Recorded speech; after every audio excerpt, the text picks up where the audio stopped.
ਵਾਹਿਗੁਰੂ ਜੀ ਕਾ ਖਾਲਸਾ ਵਾਹਿਗੁਰੂ ਜੀ ਕੀ ਫਤਿਹ। Punjabi audio book YouTube channel ਸੁਣ ਰਹੇ ਸਾਰੇ ਸਰੋਤਿਆਂ ਨੂੰ ਮੇਰੇ ਸੁਤੰਤਰ ਕੌਰ ਵੱਲੋਂ ਪਿਆਰ ਭਰੀ ਸਤਿ ਸ਼੍ਰੀ ਅਕਾਲ। ਅੱਜ ਅਸੀਂ ਭੂਰਿਆਂ ਵਾਲੇ ਰਾਜੇ ਕੀਤੇ ਕਿਤਾਬ ਦਾ ਚੌਥਾ ਭਾਗ ਪੜ੍ਹਨ ਜਾ ਰਹੇ ਹਾਂ।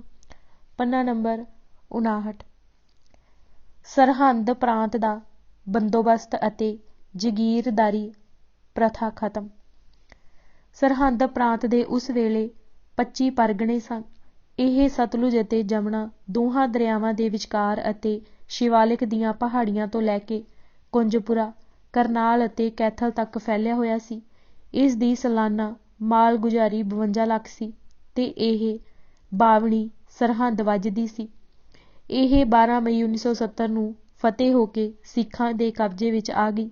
ਰਾਜ ਕਰੇਗਾ ਖਾਲਸਾ ਦਾ ਨਾਅਰਾ ਸਿੰਘਾਂ ਸਾਕਾਰ ਕਰ ਦਿੱਤਾ। ਬਾਜ ਸਿੰਘ ਨੂੰ ਸਰਹੰਦ ਦਾ ਗਵਰਨਰ ਬਣਾਇਆ ਅਤੇ ਆਲੀ ਸਿੰਘ ਨੂੰ ਉਸ ਦਾ ਸਹਾਇਕ ਥਾਪਿਆ ਗਿਆ। ਇਹਨਾਂ ਦੀ ਪ੍ਰਮੁੱਖ ਜ਼ਿੰਮੇਦਾਰੀ ਸੀ ਕਿ ਜੰਮੂ ਅਤੇ ਲਾਹੌਰ ਦੀਆਂ ਫੌਜਾਂ ਨੂੰ ਇਸ ਵੱਲ ਵਧਣੋਂ ਰੋਕਣਾ। ਸਮਾਣਾ ਫਤਿਹ ਸਿੰਘ ਦੇ ਤਹਿਤ ਕੀਤਾ ਗਿਆ।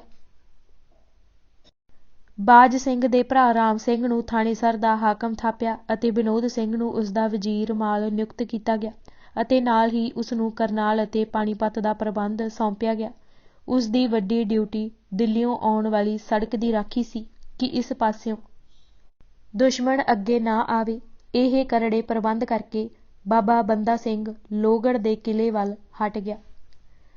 ਜਿੰਨਾ ਇਲਾਕਾ ਕੇਸਰੀ ਨਿਸ਼ਾਨ ਥੱਲੇ ਸਿੰਘਾਂ ਦੇ ਪ੍ਰਬੰਧ ਹੇਠ ਆਇਆ, ਹਿੰਦੂਆਂ ਦੇ ਗਲੋਂ ਗੁਲਾਮੀ ਦੀ ਲਾਹਨਤ ਦੇ ਜਜ਼ੀਏ ਦੇ ਛੱਟ ਲਾ ਦਿੱਤੀ ਗਈ।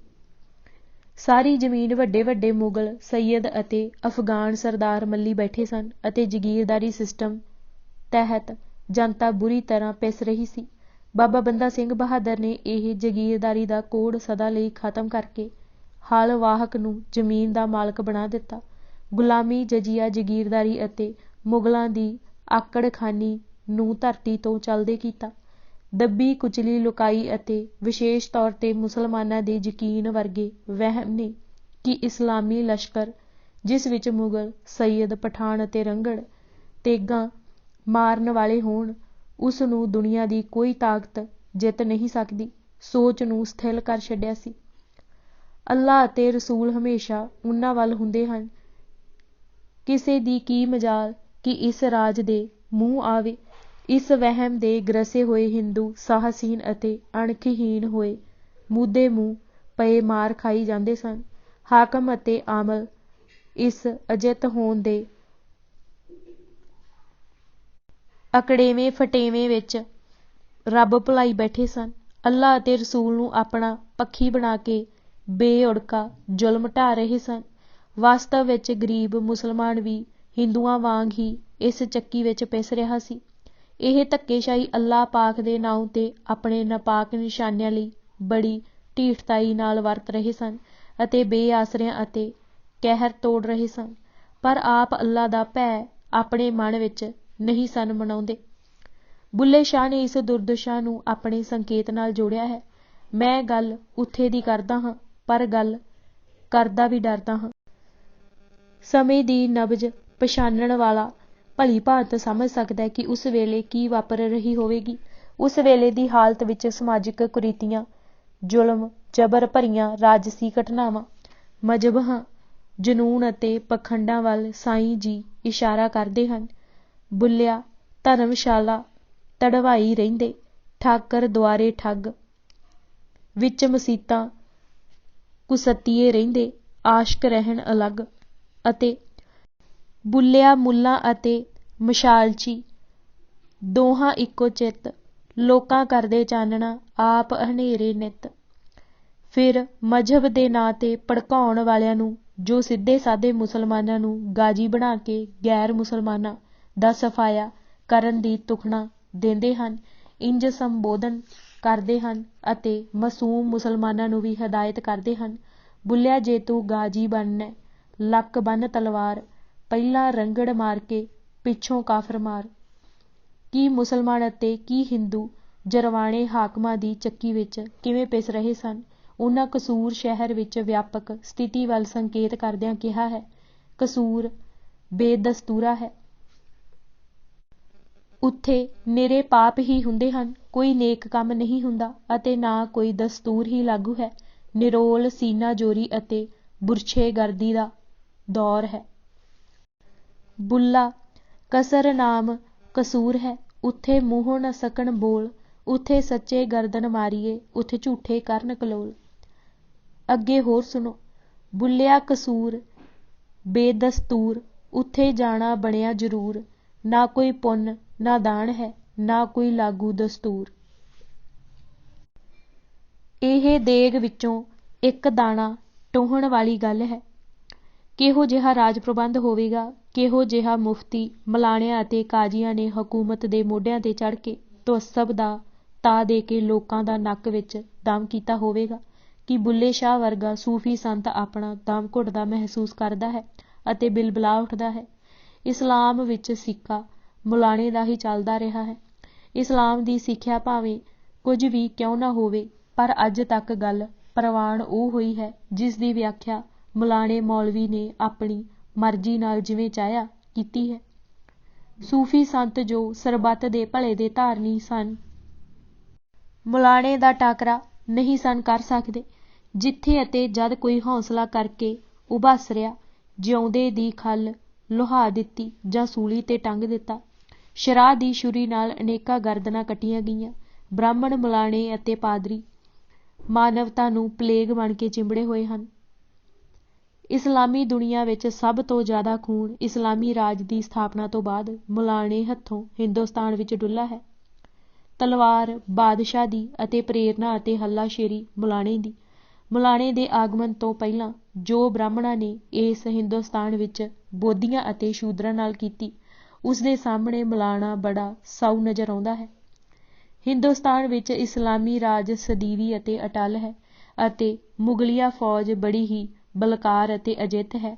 ਇਹ ਵਹਿਮ ਭਰਮ ਜਿਸ ਨੂੰ ਮੁਸਲਮਾਨ ਅੱਲਾ ਮੀਆਂ ਦੀ ਦੇਣ ਅਤੇ ਚਟਾਨ ਵਰਗੀ ਸੱਚਾਈ ਅਤੇ ਹਿੰਦੂ ਮੱਥੇ ਦੇ ਲੇਖ ਸਮਝਦੇ ਸਨ, ਖਾਲਸਾ ਜੀ ਨੇ ਇਹ ਵਹਿਮ ਨੂੰ ਸਦਾ ਲਈ ਦੂਰ ਕਰ ਦਿੱਤਾ। ਨਾਰਲੌਣ, ਭਵਾਨੀ, ਹਿਸਾਰ, ਟੋਹਾਣਾ, ਸੋਨੀਪਤ, ਕੈਂਥਲ, ਸਮਾਣਾ, ਕੁੰਜਪੁਰਾ, ਘੁੜਾਮ, ਠਸਕਾ, ਦਾਮਲਾ, ਸ਼ਾਹਬਾਦ, ਮਾਰਕੰਡਾ, ਇਸਮਾਈਲਾਬਾਦ, ਮੁਸਤਫਾਬਾਦ, ਸਢੌਰਾ, ਕਪੂਰੀ, ਅਜੀਜ਼ਾਬਾਦ ਅਤੇ ਫਿਰ ਸਰਹੰਦ ਵਿੱਚ ਇਸ ਅਜਿੱਤ ਫੌਜ ਦਾ ਖਾਲਸੇ ਨੇ ਦਮ ਤੋੜ ਸੁੱਟਿਆ ਅਤੇ ਦੁਨੀਆ ਨੂੰ ਦੱਸ ਦਿੱਤਾ ਕਿ ਮੁਗਲੀਆਂ ਅਤੇ ਅਫਗਾਨੀ ਤਲਵਾਰਾਂ ਨਾਲੋਂ ਖਾਲਸੇ ਦੀ ਤੇਗ ਦੀ ਕਾਟ ਕਿਤੇ ਜ਼ਿਆਦਾ ਹੈ। ਨੰਬਰ 1, ਸਮਾਣਾ। ਸਮਾਣਾ ਬੰਦਾ ਸਿੰਘ ਬਹਾਦਰ ਨੂੰ ਬੁਰੀ ਤਰ੍ਹਾਂ ਰੜਕਦਾ ਸੀ। ਸਿੰਘ ਸਮਾਣਾ ਅਤੇ ਸਰਹੰਦ ਨੂੰ ਸੀਨੇ ਦੇ ਸੱਲ ਸਮਝਦੇ ਸਨ ਅਤੇ ਜਿੰਨਾ ਚਿਰ ਇਹਨਾਂ ਨਾਲ ਹਿਸਾਬ ਸਾਵਾਂ ਨਾ ਕਰ ਲਿਆ ਜਾਵੇ, ਉਹਨਾਂ ਨੂੰ ਚੈਨ ਨਹੀਂ ਸੀ। ਸੱਯਦ ਜਲਾਲਦੀਨ, ਜਿਸ ਨੇ ਜਲਾਦ ਬਣ ਕੇ ਜਿਸ ਨੇ ਗੁਰੂ ਤੇਗ ਬਹਾਦਰ ਨੂੰ ਸ਼ਹੀਦ ਕੀਤਾ ਸੀ, ਇੱਥੋਂ ਦਾ ਰਹਿਣ ਵਾਲਾ ਸੀ। ਗੁਰੂ ਗੋਬਿੰਦ ਸਿੰਘ ਜੀ ਦੇ ਛੋਟੇ ਸਾਹਿਬਜ਼ਾਦਿਆਂ ਨੂੰ ਜ਼ਿਬਾ ਕਰਕੇ ਸਿਰ ਉਤਾਰਨ ਵਾਲੇ ਸ਼ਾਸਲ ਬੇਗ ਅਤੇ ਬਾਸ਼ਲ ਬੇਗ ਇਸ ਦੇ ਪੁੱਤਰ ਸਨ। ਸੱਯਦ ਅਲੀ ਹੁਸੈਨ, ਜਿਸ ਨੇ ਔਰੰਗਜ਼ੇਬ ਬਾਦਸ਼ਾਹ ਵੱਲੋਂ ਜਾ ਕੇ ਅਨੰਦਪੁਰ ਸਾਹਿਬ ਦੇ ਘੇਰੇ ਵੇਲੇ ਗੁਰੂ ਗੋਬਿੰਦ ਸਿੰਘ ਦੇ ਮੂਹਰੇ ਕੁਰਾਨ ਦੀ ਕਸਮ ਖਾਧੀ ਸੀ ਕਿ ਕਿਲ੍ਹਾ ਛੱਡਣ ਦੀ ਸੂਰਤ ਵਿੱਚ ਉਹਨਾਂ 'ਤੇ ਕੋਈ ਹਮਲਾ ਨਹੀਂ ਹੋਵੇਗਾ ਅਤੇ ਪਿੱਛੋਂ ਦਗਾ ਕਮਾਇਆ ਅਤੇ ਹੱਲਾ ਕਰਵਾਇਆ ਸੀ, ਉਹ ਵੀ ਇਸੇ ਸਮਾਣੇ ਦਾ ਸੀ। ਅਨੰਦਪੁਰ ਸਾਹਿਬ ਅਤੇ ਫਿਰ ਚਮਕੌਰ ਦੇ ਯੁੱਧਾਂ ਵਿੱਚ ਇੱਥੋਂ ਦਿਆਂ ਲੋਕਾਂ ਨੇ ਬੜੇ ਦੀਨੀ ਜੋਸ਼ੋ ਖਰੋਸ਼ ਨਾਲ ਹਿੱਸਾ ਲਿਆ ਸੀ। ਸਿੰਘਾਂ ਦੀ ਨਿਗਾਹ ਵਿੱਚ ਇਹ ਅਤੀ ਪਾਪੀ ਅਤੇ ਨਿਰਦਈ ਸ਼ਹਿਰ ਸੀ ਅਤੇ ਉਹ ਬੜੇ ਚਿਰ ਤੋਂ ਕਿਸੇ ਮੌਕੇ ਦੀ ਤਾੜ ਵਿੱਚ ਸਨ। ਅੰਤ ਉਹ ਸਮਾਂ ਆ ਪਹੁੰਚਿਆ।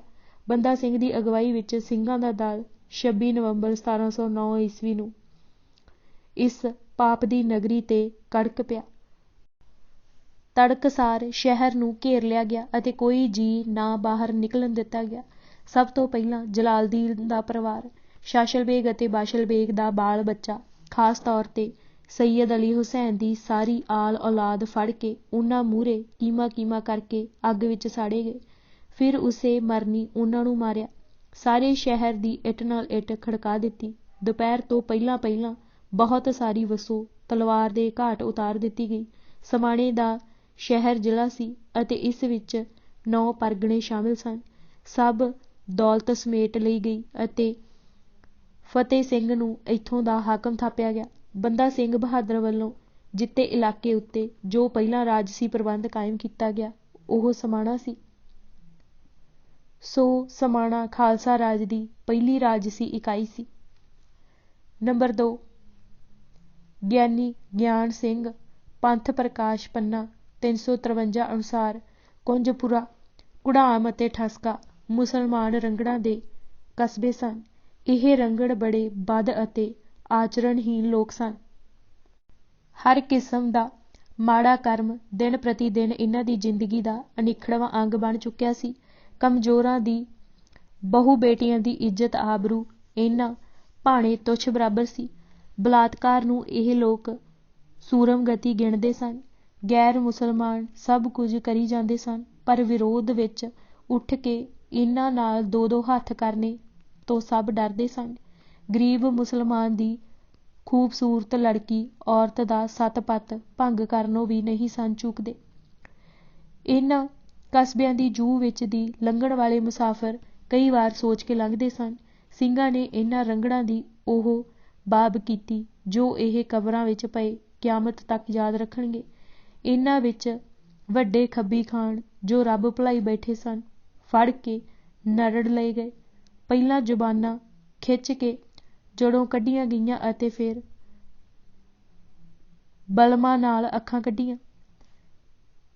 ਪਿੱਛੋਂ ਜਿਉਂਦੇ ਅੱਗ ਵਿੱਚ ਸਾੜ ਦਿੱਤੇ ਗਏ।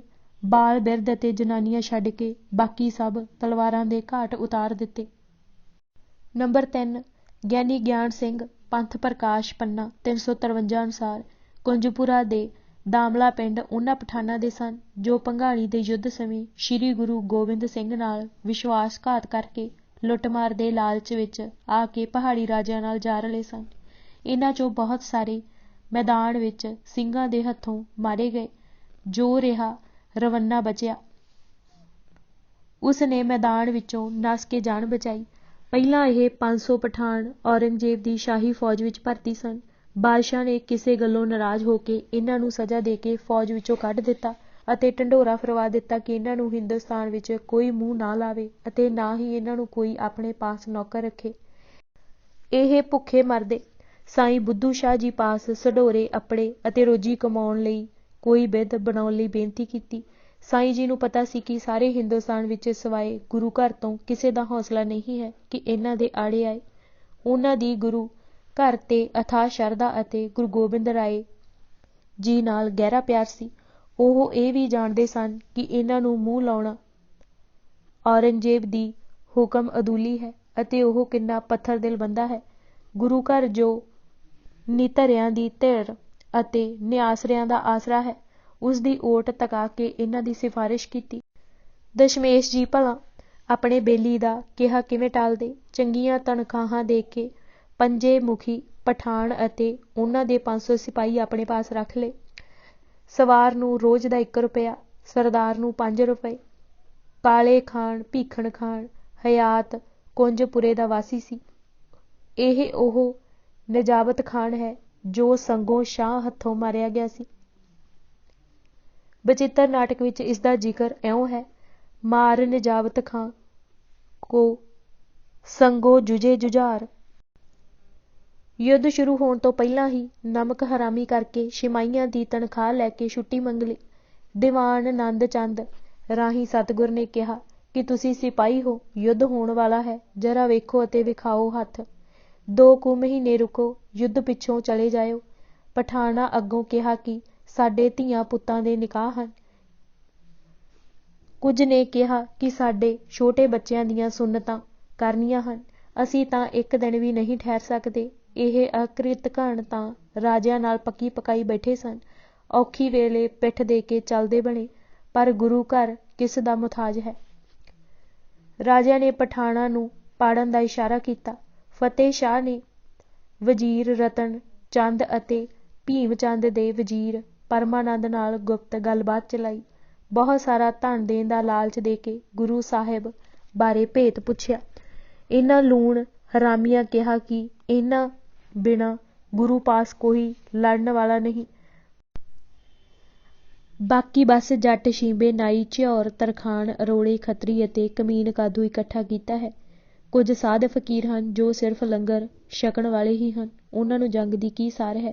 ਜਦ ਠਾਹ-ਠੂਹ ਹੋਈ ਇਹ ਸਭ ਭੁਰੜ ਹੋ ਜਾਣਗੇ।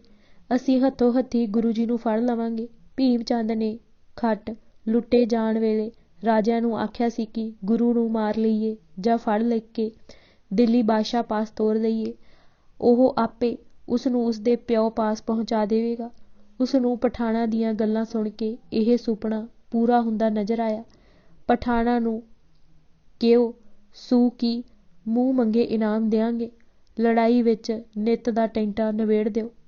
ਪਠਾਣਾ ਬਣਵਾਇਆ ਕਿ ਗੁਰੂ ਸਾਹਿਬ ਦੇ ਡੇਰੇ ਦੀ ਲੁੱਟ, ਹਥਿਆਰ ਘੋੜੇ ਸਾਨੂੰ ਲੁੱਟਣ ਦੀ ਖੁੱਲ੍ਹ ਦਿੱਤੀ ਜਾਵੇ। ਭੀਮ ਚੰਦ ਨੇ ਖੁਸ਼ ਹੋ ਕੇ ਆਗਿਆ ਦਿੱਤੀ। ਹੋਣੀ ਕਿੱਡੀ ਪ੍ਰਬਲ ਹੈ।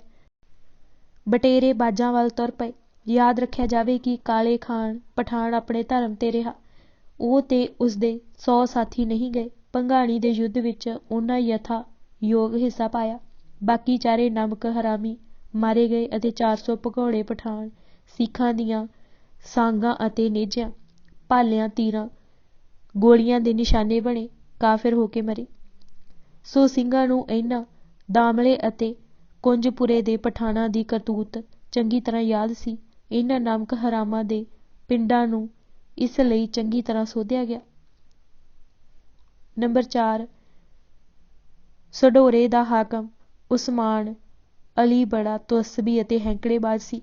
ਉਸਨੇ ਸਾਈਂ ਬੁੱਧੂ ਸ਼ਾਹ ਨੂੰ ਗੁਰੂ ਗੋਬਿੰਦ ਰਾਏ ਦੀ ਭੰਗਾਣੀ ਦੇ ਯੁੱਧ ਵਿੱਚ ਸਹਾਇਤਾ ਕਰਨ ਦੇ ਸਬੱਬ ਫੜ ਕੇ ਬੜਾ ਕੋਹ ਕੇ ਮਾਰਿਆ ਸੀ।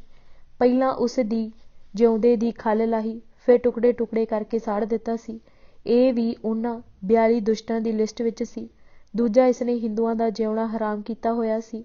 ਉਹਨਾਂ ਨੂੰ ਆਏ ਦਿਨ ਜਲੀਲ ਕਰਦਾ ਰਹਿੰਦਾ ਸੀ। ਜਦ ਬੰਦਾ ਸਿੰਘ ਨੇ ਸਢੌਰੇ 'ਤੇ ਹਮਲਾ ਕੀਤਾ ਤਾਂ ਮੁਲਾਣਿਆਂ ਦੇ ਭੂਏ ਚਾੜੇ ਸਭ ਪੱਗ ਬੰਨ੍ਹ ਅਤੇ ਬੁੱਢਿਆਂ ਤੱਕ ਹਾਲ ਹੂਲ ਕਰਦੇ ਉਸਮਾਨ ਅਲੀ ਦੀ ਫੌਜ ਨਾਲ ਖਾਲਸੇ ਦੇ ਟਾਕਰੇ ਲਈ ਬਾਹਰ ਨਿਕਲੇ। ਪਰ ਜਦ ਫਰਨ ਤਲਵਾਰਾਂ ਚੱਲਣ ਲੱਗੀਆਂ ਤਾਂ ਮੁਰਦੇ ਅਤੇ ਜ਼ਖਮੀ ਉੱਥੇ ਛੱਡ ਕੇ ਸ਼ਹਿਰ ਵਿੱਚ ਜਾ ਵੜੇ ਅਤੇ ਇੱਕ ਤਕੜੀ ਖੁੱਲ੍ਹੀ ਹਵੇਲੀ ਵਿੱਚ ਜਾ ਇਕੱਠੇ ਹੋਏ। ਸਿੰਘ ਵੀ ਮਗਰੇ ਮਗਰੇ ਆ ਗਏ ਅਤੇ ਉਹਨਾਂ ਦਾ ਸਿਰ ਨੱਪਿਆ ਅਤੇ ਸਾਰੇ ਇਸ ਹਵੇਲੀ ਵਿੱਚ ਹੀ ਇੱਕ ਵਾਢਿਓਂ ਕਤਲ ਕੀਤੇ ਗਏ। ਇਸ ਹਵੇਲੀ ਨੂੰ ਕਾਫੀ ਖਾਨ ਨੇ ਕਤਲਗੜ੍ਹੀ ਲਿਖਿਆ ਹੈ। ਅੱਜ ਕੱਲ੍ਹ ਇੱਥੇ ਜੈਨੀਆਂ ਨੇ ਕੁੜੀਆਂ ਦਾ ਹਾਇਰ ਸੈਕੰਡਰੀ ਸਕੂਲ ਬਣਾਇਆ ਹੋਇਆ ਹੈ। ਕੁਤਬ ਉਲ ਕਤਾਬ ਦਾ ਮਕਬਰਾ, ਜੋ ਨਕਟੀ ਨਦੀ ਵੱਲ ਜਾਂਦਿਆਂ ਸ਼ਹਿਰ ਵਿੱਚ ਪੱਛਮ ਵੱਲ ਹੈ, ਉਸ ਬਾਰੇ ਹਿੰਦੂਆਂ ਦੇ ਦਿਲ ਵਿੱਚ ਇਹ ਡਰ ਬਿਠਾਇਆ ਹੋਇਆ ਸੀ ਕਿ ਜੇ ਹਿੰਦੂ ਆਪਣਾ ਮੁਰਦਾ ਲੈ ਕੇ ਮਕਬਰੇ ਦੇ ਨਾਲ ਦੀ ਲੰਘਣਗੇ ਤਾਂ ਮੁਰਦਾ ਸੀੜੀ ਉੱਤੇ ਸੜੇਗਾ ਨਹੀਂ। ਹਿੰਦੂ ਡਰਦੇ ਇੱਧਰ ਨਦੀ ਵੱਲ ਨਾ ਜਾਂਦੇ ਅਤੇ ਆਪਣੇ ਮੁਰਦੇ ਚੜ੍ਹਦੇ ਪਾਸੇ ਲੈ ਕੇ ਜਾਂਦੇ ਸਨ। ਜਦ ਬੰਦਾ ਸਿੰਘ ਨੇ ਸਢੌਰਾ ਮਾਰ ਲਿਆ ਅਤੇ ਹਿੰਦੂਆਂ ਨੇ ਵੀ ਉਹਨਾਂ ਨੂੰ ਆਪਣੇ ਦੁੱਖ ਅਤੇ ਤਕਲੀਫਾਂ ਦੱਸੀਆਂ ਅਤੇ ਉਹਨਾਂ ਇਸ ਮਕਬਰੇ ਵਾਲੀ ਤਕਲੀਫ ਦੀ ਗੱਲ ਦੱਸੀ। ਤਵੱਸਵੀ ਮੁਸਲਮਾਨਾਂ ਦੀ ਇਹ ਬੜੀ ਹੈਂਕੜ ਨਾਲ ਫੈਲਾਈ ਗੱਲ ਸੀ। ਹਿੰਦੂਆਂ ਦਾ ਸਿੰਘਾਂ ਨੇ ਡਰ ਕੱਢਣ ਲਈ ਮੁਲਾਣਿਆਂ ਪਾਸੋਂ ਅਸਲੀਅਤ ਪੁੱਛੀ। ਉਹਨਾਂ ਸਮਝਿਆ ਸ਼ਾਇਦ ਖਾਲਸਾ ਵੀ ਇਸ ਵਹਿਮ ਦਾ ਸ਼ਿਕਾਰ ਬਣ ਜਾਵੇਗਾ। ਕੁਤਬ ਸਾਹਿਬ ਦੀਆਂ ਸ਼ਕਤੀਆਂ ਅਤੇ ਕਰਾਮਾਤਾਂ ਨੂੰ, ਜੋ ਸਿਰਫ ਉਹਨਾਂ ਅਤੇ ਵਹਿਮਾਂ ਭਰਮਾਂ ਦੇ ਗ੍ਰਸੇ ਬ੍ਰਾਹਮਣਾਂ ਅਤੇ ਬਾਣੀਆਂ ਖੱਤਰੀ ਸ਼ੂਦਰਾਂ ਦੇ ਮਨਾਂ ਨੂੰ ਜਕੜੀ ਬੈਠੀਆਂ ਸਨ, ਬੜਾ ਵਧਾ ਚੜ੍ਹਾ ਕੇ ਦੱਸਿਆ ਅਤੇ ਕਿਹਾ, ਹੱਥ ਕੰਗਣ ਕੋ ਆਰਸੀ ਕਿਆ, ਅਜ਼ਮਾਇਸ਼ ਕਰਕੇ ਵੇਖ ਲਵੋ। ਸਿੰਘਾਂ ਕਿਹਾ ਕਿ ਦੇਰ ਕਾਹਦੀ, ਹੁਣੇ ਕਰ ਲੈਂਦੇ ਹਾਂ। ਤੁਹਾਡਾ ਡਾਢਾ ਕਤਬ ਉਲ ਕਿਤਾਬ ਹਿੰਦੂਆਂ ਦੇ ਮੁਰਦੇ ਜੇ ਨਾਲ ਦੀ ਲੰਘ ਜਾਣ ਤਾਂ ਸੜਨ ਨਹੀਂ ਦਿੰਦੇ। ਅਸੀਂ ਉਹਦੀ ਕਬਰ ਸਮੇਤ ਮਕਬਰਾ ਸਾੜਾਂਗੇ। ਉਸਨੂੰ ਕਹਿਣਾ ਕਿ ਜਰਾ ਇਸ ਨੂੰ ਬਚਾ ਕੇ ਵਿਖਾਵੇ। ਅਸੀਂ ਆਏ ਕੀ ਆਏ, ਤੁਸੀਂ ਜਰਾ ਅਗਲਵਾਂਢੀ ਚੱਲ ਕੇ ਕਤਬੁਲ ਕਿਤਾਬ ਸਾਹਿਬ ਨੂੰ ਖਬਰਦਾਰ ਕਰ ਦਿਓ ਕਿ ਸਿੰਘ ਆ ਰਹੇ ਹਨ। ਆਪਣੀਆਂ ਸਾਰੀਆਂ ਸ਼ਕਤੀਆਂ ਇਕੱਠੀਆਂ ਕਰ ਲਵੇ, ਜਿਵੇਂ ਵੀ ਬਣਦਾ ਚਾਰਾ ਲਾ ਲਵੇ। ਬਸ ਫਿਰ ਦੇਰ ਕੀ ਸੀ। ਸਿੰਘ ਉੱਥੇ ਪਲ ਵਿੱਚ ਪਹੁੰਚ ਗਏ। ਸਿੰਘਾਂ ਨੇ ਹਿੰਦੂਆਂ ਮੁਸਲਮਾਨਾਂ ਦੋਹਾਂ ਤੋਂ ਮਕਬਰਾ ਸੁੱਕੇ ਬਾਲਣ ਨਾਲ ਭਰਵਾ ਕੇ ਲਾਂਬੂ ਲਾ ਦਿੱਤਾ। ਸ਼ਕਤੀਮਾਨ ਕਤਬੁਲ ਕਿਤਾਬ ਦੇ ਮਕਬਰੇ ਨੂੰ ਸੜਨ ਲੱਗਿਆਂ ਪਲ ਵੀ ਨਾ ਲੱਗਾ। ਮੁਸਲਮਾਨਾਂ ਦੇ ਮਨਾਂ 'ਚੋਂ ਕਰਾਮਾਤ ਦਾ ਵਹਿਮ ਨਿਕਲ ਗਿਆ ਅਤੇ ਹਿੰਦੂਆਂ ਦੇ ਦਿਲਾਂ 'ਚੋਂ ਡਰ ਜਾਂਦਾ ਰਿਹਾ। ਮੈਂ 26 ਦਸੰਬਰ 1983 ਨੂੰ ਜਦ ਕਿ ਬੰਦਾ ਸਿੰਘ ਬਹਾਦਰ ਦੇ ਜੀਵਨ ਬਿਰਤਾਂਤ ਦੇ ਪ੍ਰੋਜੈਕਟ 'ਤੇ ਕੰਮ ਕਰ ਰਿਹਾ ਸੀ ਤਾਂ ਇਹਨਾਂ ਸਾਰੇ ਸੰਬੰਧਿਤ ਅਸਥਾਨਾਂ ਨੂੰ ਫਿਰ ਕੇ ਵੇਖ ਰਿਹਾ ਸਾਂ। ਇਹ ਸੜਿਆ ਮਕਬਰਾ ਵੇਖਿਆ ਸੀ। ਇਸ ਦੀ ਛੱਤ ਅੱਜ ਵੀ ਉਸੇ ਤਰ੍ਹਾਂ ਸੜੀ ਹੋਈ ਅਤੇ ਧੁਆਂਖੀ ਪਈ ਹੈ। ਕਪੂਰੀ ਦਾ ਨਵਾਬ ਕੁਦਮ ਖਾਨ ਵੀ ਬੜਾ ਬਦ ਅਤੇ ਵਿਭਚਾਰੀ ਸੀ। ਉਹਦੇ ਬਾਪ ਸਈਦ ਅਮਾਨੁੱਲਾ ਨੇ ਜਦ ਉਹ ਗੁਜਰਾਤ ਦਾ ਗਵਰਨਰ ਸੀ ਬੜਾ ਧਨ ਦੌਲਤ ਇਕੱਠਾ ਕਰਕੇ ਇੱਥੇ ਪਹੁੰਚਾ ਦਿੱਤਾ ਸੀ। ਫਿਰ ਉੱਥੋਂ ਆ ਕੇ ਇੱਕ ਬੜਾ ਆਲੀਸ਼ਾਨ ਮਹਿਲ ਬਣਵਾਇਆ ਅਤੇ ਉਸ ਨੂੰ ਬਹਿਸ਼ਤ ਮਹਿਲ ਦਾ ਨਾਂ ਦਿੱਤਾ ਹੋਇਆ ਸੀ। ਇਹ ਨਵਾਬ ਨੇ ਵੀ ਬੜੇ ਜ਼ੁਲਮ ਕੀਤੇ ਸਨ, ਪਰ ਇਸ ਦੇ ਪੁੱਤ ਨੇ ਤਾਂ ਅਸਲੋਂ ਅੱਤ ਚੁੱਕੀ ਹੋਈ ਸੀ। ਦੁਖੀ ਲੋਕਾਂ ਨੇ ਬਾਬਾ ਬੰਦਾ ਸਿੰਘ ਪਾਸ ਸਢੌਰੇ ਜਾ ਫਰਿਆਦ ਕੀਤੀ ਅਤੇ ਕਿਹਾ ਕਿ ਲੋਕਾਈ ਨੂੰ ਉਸ ਤੋਂ ਬਚਾਇਆ ਜਾਵੇ। ਬੰਦਾ ਸਿੰਘ ਨੇ ਤਖਤ ਸਿੰਘ ਦੁਲੱਟ ਨੂੰ ਸਿੰਘਾਂ ਦਾ ਇੱਕ ਦਸਤਾ ਦੇ ਕੇ ਭੇਜਿਆ। ਇਹਨਾਂ ਸਿੰਘਾਂ ਨੇ ਸੁੱਤੇ ਪਏ ਨੂੰ ਹੀ ਜਾਨ ਨੱਪਿਆ, ਸਾਰੀ ਦੌਲਤ, ਜੇਵਰ ਅਤੇ ਹੋਰ ਮਾਲ ਸਬਾਬ ਇਕੱਠਾ ਕਰ ਲਿਆ। ਕੁਦਮ ਖਾਨ ਸੋਧਿਆ ਗਿਆ। ਜ਼ਬਰਦਸਤੀ ਫੜੀਆਂ ਹੋਈਆਂ ਅਬਲਾਵਾਂ ਆਜ਼ਾਦ ਕਰਕੇ ਘਰੋਂ ਘਰੀ ਪਹੁੰਚਾਈਆਂ ਗਈਆਂ। ਬੰਦਾ ਸਿੰਘ ਨੇ ਕੁਦਮ ਖਾਨ ਦੇ ਬਹਿਸ਼ਤ ਮਹਿਲ 'ਚੋਂ ਹੱਥ ਲੱਗਾ ਧਨ ਪਦਾਰਥ ਲੋੜਵੰਦਾਂ ਵਿੱਚ ਵੰਡ ਦਿੱਤਾ। ਕੁਦਮ ਖਾਨ ਦਾ ਇਹ ਮਹਿਲ ਹੁਣ ਜ਼ਮੀਨ ਨਾਲ ਮਿਲ ਚੁੱਕਾ ਹੈ। ਕਿਤੇ ਕਿਤੇ ਇਸ ਦੀਆਂ ਬੁਨਿਆਦਾਂ ਦੀਆਂ ਜ਼ਮੀਨਾਂ ਦੇ ਬਰਾਬਰ ਇੱਟਾਂ ਅਜੇ ਵੀ ਨਜ਼ਰ ਆਉਂਦੀਆਂ ਹਨ। ਇਸ ਮਿੱਟੀ ਨਾਲ ਮਿਲ ਚੁੱਕੇ ਮਹਿਲ ਦੇ ਨਿਸ਼ਾਨ ਮੈਂ 27/12/1983 ਨੂੰ ਵੇਖੇ ਸਨ। ਇੱਥੇ ਹੁਣ ਤੱਕ ਬਹੁਤ ਸਾਰੇ ਪਾਕਿਸਤਾਨੋਂ ਆਏ ਸਿੱਖ ਘਰਾਣੇ ਬੈਠੇ ਹੋਏ ਹਨ। ਅਟੱਲ ਇਸਲਾਮੀ ਰਾਜ ਬੰਦਾ ਸਿੰਘ ਮੂਹਰੇ ਖਾਲਸੇ ਦੀ ਆਪਾ ਵਾਰੂ ਅਲੌਕਿਕ ਸਪਿਰਿਟ ਸਦਕਾ ਗੋਡਿਆਂ ਪਰਨੇ ਹੋ ਕੇ ਡਿੱਗਾ ਸੀ ਅਤੇ ਜਾਨ ਬਖਸ਼ੀ ਲਈ ਭੀਖ ਮੰਗ ਰਿਹਾ ਸੀ। ਸਰਹੰਦ ਦੇ ਹੋਰ ਜਿੱਤੇ ਹੋਏ ਇਲਾਕਿਆਂ ਦਾ ਪ੍ਰਬੰਧਕੀ ਢਾਂਚਾ ਕਾਇਮ ਕਰਕੇ ਬੰਦਾ ਸਿੰਘ ਖਾਲਸਾਈ ਫੌਜ ਦੇ ਨਾਲ ਸਰਹੰਦੋਂ ਮਲੇਰਕੋਟਲੇ ਵੱਲ ਵਧਿਆ। ਸ਼ੇਰ ਮੁਹੰਮਦ ਖਾਂ ਦੇ ਟੱਬਰ ਕਬੀਲੇ ਦੀ ਸੁਧਾਈ ਕਰਨੀ ਬਾਕੀ ਸੀ। ਸ਼੍ਰੀ ਅਨੰਦਪੁਰ ਸਾਹਿਬ ਛੱਡਣ ਪਿੱਛੋਂ ਗੁਰੂ ਗੋਬਿੰਦ ਸਿੰਘ ਦੇ ਘਰ ਰਸੋਈ ਵਿੱਚ ਕੰਮ ਕਰਨ ਵਾਲੀ ਇੱਕ ਲੜਕੀ ਬੀਬੀ ਅਨੂਪ ਕੌਰ ਕਿਸੇ ਸਬੱਬ ਸ਼ੇਰ ਮੁਹੰਮਦ ਖਾਂ ਦੇ ਹੱਥ ਲੱਗ ਗਈ ਸੀ। ਉਹ ਉਸ ਨੂੰ ਜ਼ਬਰਦਸਤੀ ਮੁਸਲਮਾਨ ਕਰਨਾ ਚਾਹੁੰਦਾ ਸੀ। ਇਹ ਲੜਕੀ ਆਪਣੇ ਸਤ ਧਰਮ ਅਤੇ ਅਣਖ ਉੱਤੇ ਕਾਇਮ ਰਹੀ। ਸਤ ਧਰਮ ਅਤੇ ਅਣਖ ਆਬਰੂ ਬਚਾਉਣ ਲਈ ਕੋਈ ਪੇਸ਼ ਨਾ ਜਾਂਦੀ ਵੇਖ ਕੇ ਅਤੇ ਬਚ ਨਿਕਲਣ ਦੇ ਸਾਰੇ ਰਸਤੇ ਬੰਦ ਪਾ ਕੇ ਆਪਣੇ ਗਾਤਰੇ ਵਾਲੀ ਛੋਟੀ ਕਿਰਪਾਨ ਨਾਲ ਆਤਮ ਹੱਤਿਆ ਕਰ ਲਈ। ਸ਼ੇਰ ਮੁਹੰਮਦ ਖਾਨ ਨੇ ਉਸ ਨੂੰ ਸੰਸਕਾਰਨ ਦੀ ਥਾਂ ਕਬਰ ਵਿੱਚ ਦਫਨ ਕਰ ਦਿੱਤਾ। ਬੰਦਾ ਸਿੰਘ ਵਾਸਤੇ ਇਸ ਅਣਖੀ ਬੀਬੀ ਦਾ ਦਾਹ ਸੰਸਕਾਰ ਕਰਨਾ ਵੀ ਫਰਜ਼ ਬਣਦਾ ਸੀ। ਜਦ ਮਲੇਰਕੋਟਲੇ ਦਾ ਸ਼ਹਿਰ ਮਾਰ ਲਿਆ ਤਾਂ ਇੱਕ ਕਿਸ਼ਨ ਦਾਸ ਬਾਣੀਏ ਨੇ, ਜੋ ਬੰਦਾ ਸਿੰਘ ਦਾ ਪੁਰਾਣਾ ਵਾਕਿਫ ਸੀ, 2 ਲੱਖ ਰੁਪਇਆ ਇਕੱਠਾ ਕਰਕੇ ਦਿੱਤਾ। ਸ਼ਹਿਰ ਨੂੰ ਲੁੱਟ ਕੇ ਕਤਲਾਮ ਤੋਂ ਬਚਾ ਲਿਆ। ਸ਼ੇਰ ਮੁਹੰਮਦ ਖਾਂ ਦੇ ਟੱਬਰ ਕਬੀਲੇ ਨੂੰ ਸੋਧ ਦਿੱਤਾ ਗਿਆ ਅਤੇ ਬੀਬੀ ਅਨੂਪ ਕੌਰ ਨੂੰ ਕਬਰ ਵਿੱਚੋਂ ਕੱਢ ਕੇ ਉਸ ਦਾ ਦਾਹ ਸੰਸਕਾਰ ਕੀਤਾ ਗਿਆ। ਮਲੇਰਕੋਟਲਿਓਂ ਹਟ ਕੇ ਇਹ ਦਲ ਮੋਰਿੰਡੇ ਵੱਲ ਉਲਰ ਪਿਆ। ਮੋਰਿੰਡਾ ਮਾਰ ਕੇ ਜਾਨੀ ਖਾਂ, ਮਾਨੀ ਖਾਂ, ਉਹਨਾਂ ਦਾ ਕੁਟੁੰਬ ਅਤੇ ਹੋਰ ਹੰਕਾਰੇ ਰੰਘੜਾਂ ਸਮੇਤ ਸਹੇੜੀ ਦੇ ਗੰਗੂ ਬ੍ਰਾਹਮਣ ਦੇ ਪਰਿਵਾਰ ਨੂੰ ਫੜ ਲਿਆ। ਸਿਰਫ ਗੰਗੂ ਦੀ ਮਾਤਾ ਸੋਭੀ ਨੂੰ ਹੀ ਛੱਡਿਆ ਗਿਆ, ਬਾਕੀ ਸਭ ਚੰਡੀ ਦੀ ਭੇਟ ਚੜ੍ਹਾ ਦਿੱਤੇ। ਮੋਰਿੰਡੇ ਤੋਂ ਹਟ ਕੇ ਬੰਦਾ ਸਿੰਘ ਰੋਪੜ ਥਾਣੀ ਕੀਰਤਪੁਰ ਸਾਹਿਬ ਜਾ ਅੱਪੜਿਆ। ਇੱਥੋਂ ਦਰਸ਼ਨ ਦੀਦਾਰੇ ਕਰਕੇ ਅਨੰਦਪੁਰ ਸਾਹਿਬ ਅਤੇ ਪਵਿੱਤਰ ਅਸਥਾਨਾਂ 'ਤੇ ਜਾ ਕੇ ਸਿਰ ਝੁਕਾਇਆ। ਬੰਦਾ ਸਿੰਘ ਇੱਥੋਂ ਹੁਸ਼ਿਆਰਪੁਰ 'ਤੇ ਜਾ ਪਿਆ। ਫਿਰ ਜਲੰਧਰ ਵੀ ਮਾਰ ਲਿਆ। ਸਾਰਾ ਬਿਸਤ ਦੁਆਬ ਖਾਲਸਾ ਰਾਜ ਵਿੱਚ ਮਿਲਾ ਕੇ ਬੰਦਾ ਸਿੰਘ ਬਿਆਸ ਟੱਪ ਕੇ ਬਟਾਲੇ ਦੁਆਲੇ ਆਣ ਹੋਇਆ। ਬਟਾਲਾ ਮੁਸਲਮਾਨਾਂ ਦਾ ਬਹੁਤ ਵੱਡਾ ਗੜ੍ਹ ਸੀ। ਇੱਥੋਂ ਦਾ ਵਾਲੀ ਸ਼ੇਖ ਉਲ ਹਿੰਦ, ਜੋ ਇੱਕ ਵੱਡਾ ਧਾਰਮਿਕ ਆਗੂ ਵੀ ਸੀ, ਮਕਬਰੇ ਲਈ ਨਿਕਲਿਆ, ਪਰ ਪਹਿਲੀ ਝੜਪ ਵਿੱਚ ਹੀ ਮਾਰਿਆ ਗਿਆ। ਮੁਸਲਮਾਨਾਂ ਦੀਆਂ ਵਧੀਕੀਆਂ ਕਾਰਨ ਬਟਾਲੇ ਦੀ ਬੁਰੀ ਸ਼ਾਮਤ ਆਈ। ਬਹੁਤ ਖਲਕਤ ਮਾਰੀ ਗਈ। ਬੰਦਾ ਸਿੰਘ ਨੇ ਬਟਾਲੇ ਨੂੰ ਸੋਧ ਕੇ ਕਲਾਨੌਰ ਜਾ ਮਾਰਿਆ। ਡੇਰਾ ਬਾਬਾ ਨਾਨਕ ਜਾ ਕੇ ਗੁਰੂ ਸਾਹਿਬ ਦੀਆਂ ਪਵਿੱਤਰ ਵਸਤੂਆਂ ਦੇ ਦਰਸ਼ਨ ਕੀਤੇ ਅਤੇ ਬਹੁਤ ਸਾਰਾ ਚੜ੍ਹਾਵਾ ਚੜ੍ਹਾਇਆ। ਇਸੇ ਤਰ੍ਹਾਂ ਸ਼੍ਰੀ ਅੰਮ੍ਰਿਤਸਰ ਸਾਹਿਬ ਦੇ ਦਰਸ਼ਨ ਕੀਤੇ ਅਤੇ ਬਹੁਤ ਸਾਰਾ ਧਨ ਪਦਾਰਥ ਦਰਬਾਰ ਸਾਹਿਬ ਨੂੰ ਭੇਂਟ ਕੀਤਾ। ਅੰਮ੍ਰਿਤਸਰ ਵਿਖੇ ਬੰਦਾ ਸਿੰਘ ਨੇ ਮਾਝੇ ਦੇ ਲੋਕਾਂ, ਖਾਸ ਕਰ ਨੌਜਵਾਨਾਂ ਨੂੰ ਪੱਲਾ ਫੇਰ ਕੇ ਸੱਦਿਆ ਅਤੇ ਕਿਹਾ ਕਿ ਉਹ ਅੰਮ੍ਰਿਤ ਛਕ ਕੇ ਗੁਰੂ ਵਾਲੇ ਬਣਨ। ਉਹਨਾਂ ਦਾ ਸਭ ਗੁੱਸਾ ਗਿਲਾ ਮਾਫ਼ ਕਰ ਦਿੱਤਾ ਜਾਵੇਗਾ।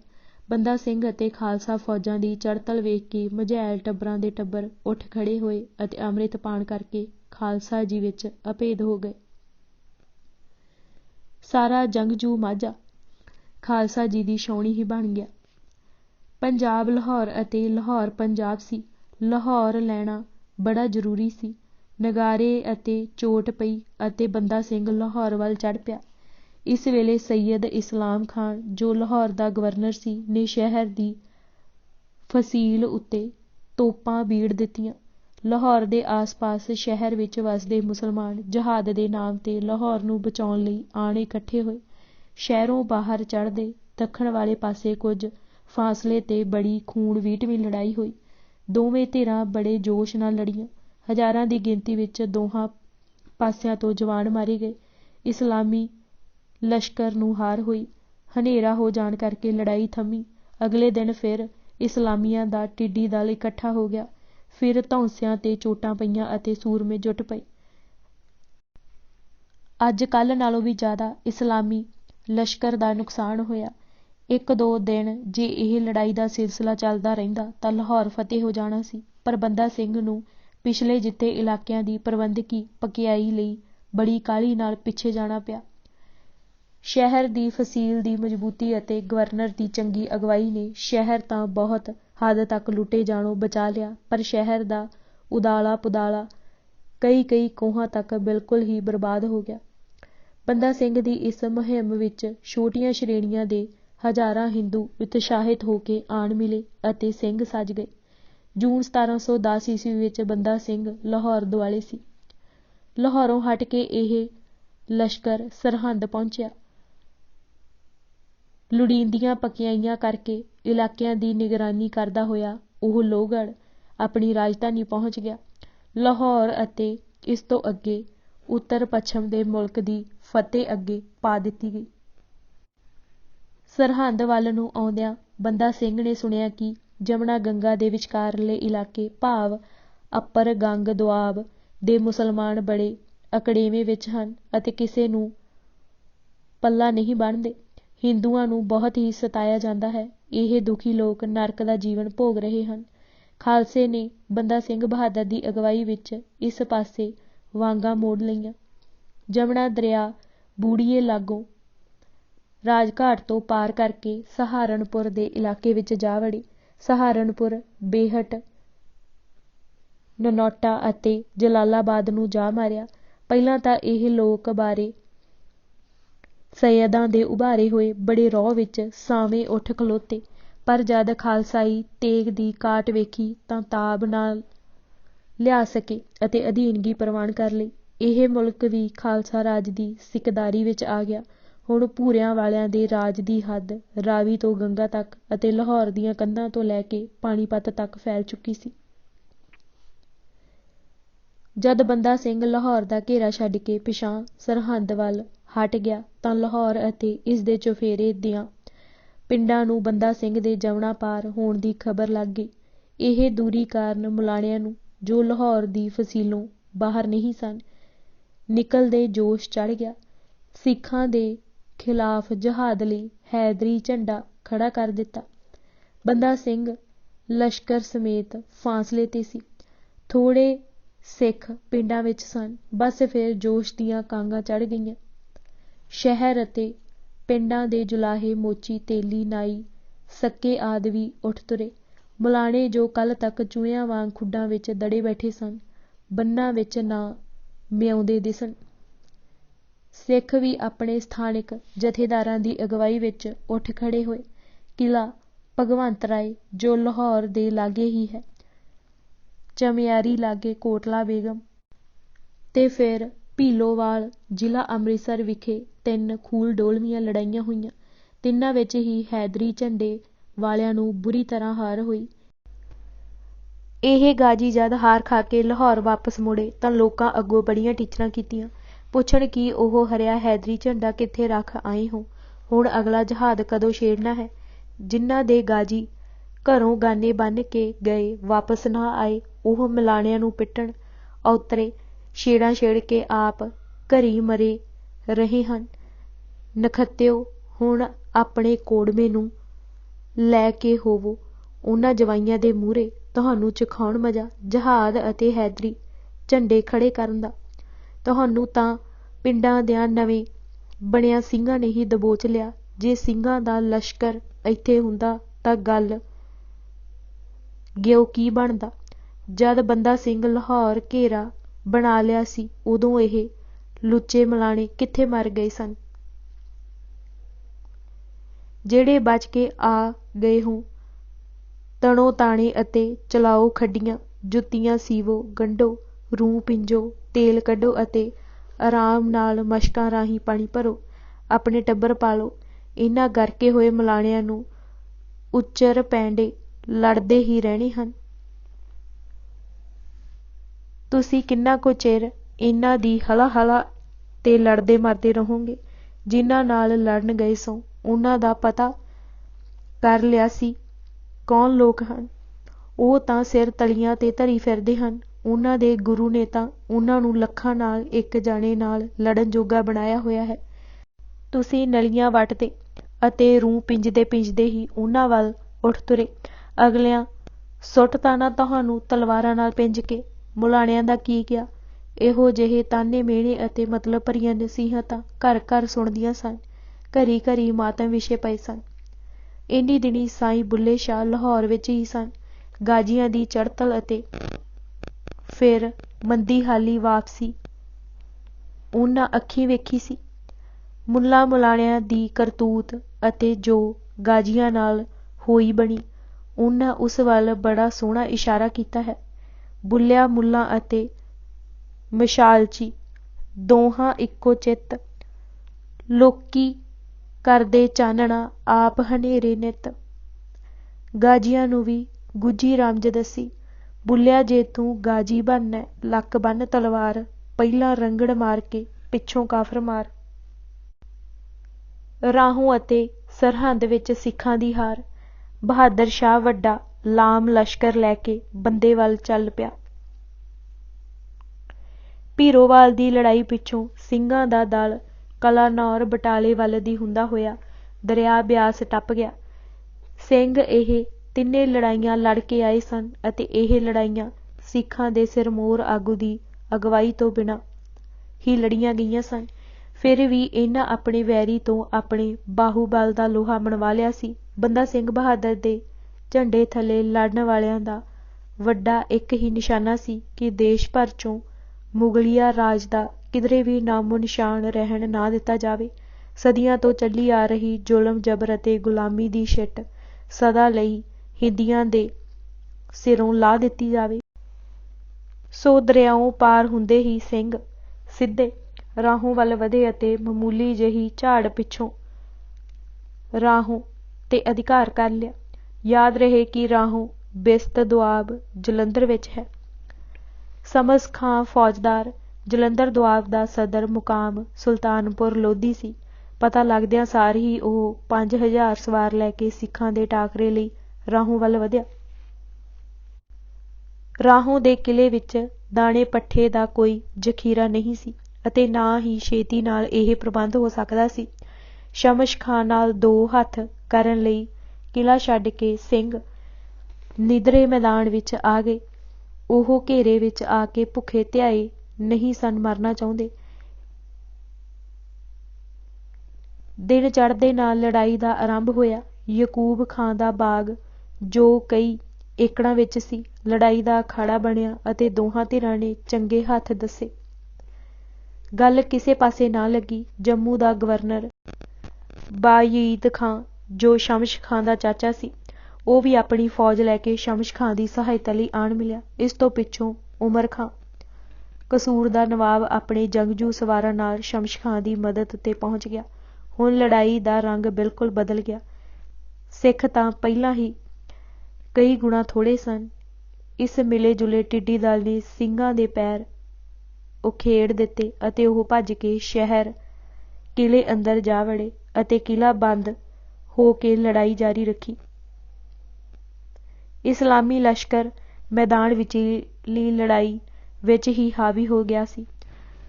ਸੋ ਦੁਸ਼ਮਣ ਸ਼ਹਿਰ ਤੇ ਕਿਲ੍ਹੇ ਨੂੰ ਘੇਰਾ ਘੱਤ ਕੇ ਬੈਠ ਗਿਆ ਅਤੇ ਅੰਦਰ ਕਿਸੇ ਵੀ ਕਿਸਮ ਦਾ ਰਸਦ ਪਾਣੀ ਅਤੇ ਘਾਹ ਪੱਠਾ ਜਾਣੋਂ ਰੋਕ ਦਿੱਤਾ। ਮੁਗਲ ਸੈਨਾ ਗਿਣਤੀ ਵਿੱਚ ਕਈ ਗੁਣਾ ਵੱਧ ਹੁੰਦਿਆਂ ਵੀ ਕਿਲ੍ਹੇ ਲਾਗੇ ਤਾਂ ਕੀ ਜਾਣਾ ਸੀ, ਸ਼ਹਿਰ ਅੰਦਰ ਵੜਨੋਂ ਵੀ ਕਤਰਾਂਦੀ ਰਹੀ। ਸ਼ਹਿਰ ਅੰਦਰ ਉਜੜੇ ਪੁਜੜੇ ਘਰਾਂ 'ਚੋਂ ਜੋ ਅੰਨ ਦਾਣਾ ਆਦਿ ਮਿਲਿਆ, ਉਸ ਨਾਲ ਗੁਜ਼ਾਰਾ ਕਰਕੇ ਸਿੱਖ ਕਿਲ੍ਹੇ ਤੇ ਸ਼ਹਿਰ ਪਨਾਹ ਅੰਦਰੋਂ ਮੁਕਾਬਲਾ ਕਰਦੇ ਰਹੇ।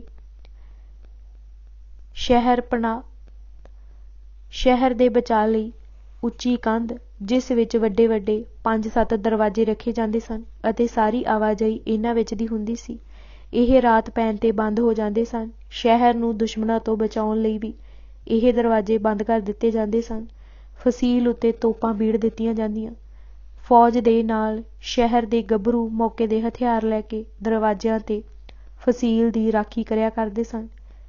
ਕਿਲ੍ਹਿਆਂ ਦੁਆਲੇ ਖੰਦਕਾਂ ਹੁੰਦੀਆਂ ਸਨ ਜੋ ਆਮ ਤੌਰ ਤੇ ਪਾਣੀ ਨਾਲ ਭਰੀਆਂ ਰਹਿੰਦੀਆਂ ਸਨ। ਬਾਹਰਲੇ ਪਾਸਿਓਂ ਕਿਲ੍ਹੇ ਦੇ ਦਰਵਾਜ਼ੇ ਨੂੰ ਇੱਕ ਲੱਕੜੀ ਦੇ ਮਜ਼ਬੂਤ ਪੁਲ ਨਾਲ ਇੰਜ ਮਿਲਾਇਆ ਜਾਂਦਾ ਸੀ ਕਿ ਦੁਸ਼ਮਣ ਦੇ ਹਮਲੇ ਕਰਨ ਸਮੇਂ ਇਹ ਰੱਸਿਆਂ ਨਾਲ ਪਿਛਾਂਹ ਖਿੱਚ ਲਿਆ ਜਾਂਦਾ ਸੀ। ਖੰਦਕ ਜਾਂ ਖਾਈ ਵਿਚਲਾ ਪਾਣੀ ਦੋ ਕੰਮ ਦਿੰਦਾ ਸੀ। ਨੰਬਰ 1, ਦੁਸ਼ਮਣ ਰਵੀ ਦੀਵਾਰ ਤੱਕ ਅੱਪੜ ਕੇ ਕੋਈ ਤੋੜ ਫੋੜ ਦੀ ਕਾਰਵਾਈ ਨਹੀਂ ਸੀ ਕਰ ਸਕਦਾ। ਕਮੰਦ ਜਾਂ ਪੌੜੀ ਲਾ ਕੇ ਦੀਵਾਰ ਉੱਤੇ ਚੜ੍ਹਨਾ ਅਸੰਭਵ ਹੁੰਦਾ ਸੀ। ਨੰਬਰ 2, ਦੁਸ਼ਮਣਾਂ ਵੱਲੋਂ ਕਿਲ੍ਹੇ ਤੋਂ ਦੂਰ ਮੋਰਚਾਲ ਕਾਇਮ ਕਰਕੇ ਕਿਲ੍ਹੇ ਤੱਕ ਥੱਲੇ ਸੁਰੰਗ ਪੱਟ ਕੇ ਲਿਆਉਣੀ ਅਤੇ ਫਿਰ ਉਸਨੂੰ ਬਰੂਦ ਭਰ ਕੇ ਪਤੀਲੇ ਲਾ ਕੇ ਉਡਾ ਕੇ ਫਸੀਲ ਦਾ ਕੁਝ ਹਿੱਸਾ ਡੇਗ ਕੇ, ਜੇ ਚੰਗੀ ਤਰ੍ਹਾਂ ਉੱਡ ਜਾਵੇ, ਕਿਲ੍ਹੇ ਅੰਦਰ ਵੜਨ ਲਈ ਰਾਹ ਬਣਾਇਆ ਜਾਂਦਾ ਸੀ। ਖਾਈ ਵਿੱਚ ਭਰਿਆ ਪਾਣੀ ਜੋ ਕਾਫੀ ਡੂੰਘਾ ਰੱਖਿਆ ਜਾਂਦਾ ਸੀ, ਸੋ ਸੁਰੰਗ ਨਹੀਂ ਲੰਘਣ ਦਿੰਦਾ ਸੀ। ਇਸ ਨਾਲ ਫਸੀਲ ਉੱਡਣੋਂ ਬਚ ਜਾਂਦੀ ਸੀ। ਅੰਦਰ ਰਸਦ ਪਾਣੀ ਕਾਫੀ ਮਾਤਰਾ ਵਿੱਚ ਜਮ੍ਹਾਂ ਹੋਵੇ ਤਾਂ ਇਹ ਘੇਰੇ ਬੜੀ ਦੇਰ ਤੱਕ ਚੱਲਦੇ ਸਨ। ਜੇ ਅੰਦਰਲਿਆਂ ਵਿੱਚੋਂ ਵੀ ਕੋਈ ਭਪੀਖਣ ਜਾਂ ਭਾੜਾ ਸਿੰਘ ਦੀ ਭੂਮਿਕਾ ਨਾ ਨਿਭਾਵੇ ਤਾਂ ਘੇਰਾ ਪਾਉਣ ਵਾਲਾ ਅੱਕ ਥੱਕ ਕੇ ਸੁਲ੍ਹਾ ਕਰ ਲੈਂਦਾ ਜਾਂ ਬਿਨਾਂ ਸੁਲਾਹ ਦੇ ਘੇਰਾ ਚੱਕ ਲੈਂਦਾ। ਸ਼ਹਿਰ ਲਈ ਬਾਹਰਲੀ ਉੱਚੀ ਪੱਕੀ ਮਜ਼ਬੂਤ ਕੰਧ ਸ਼ਹਿਰ ਪਨਾਹ ਹੁੰਦੀ ਸੀ, ਭਾਵ ਸ਼ਹਿਰ ਦਾ ਬਚਾਅ ਹੁੰਦੀ ਸੀ, ਅਤੇ ਕਿਲ੍ਹੇ ਦੀ ਸੂਰਤ ਵਿੱਚ ਉਸਦੀ ਫਸੀਲ ਅਤੇ ਖਾਈ ਮਿਲ ਕੇ ਸ਼ਹਿਰ ਪਨਾਹ ਹੁੰਦੀਆਂ ਸਨ।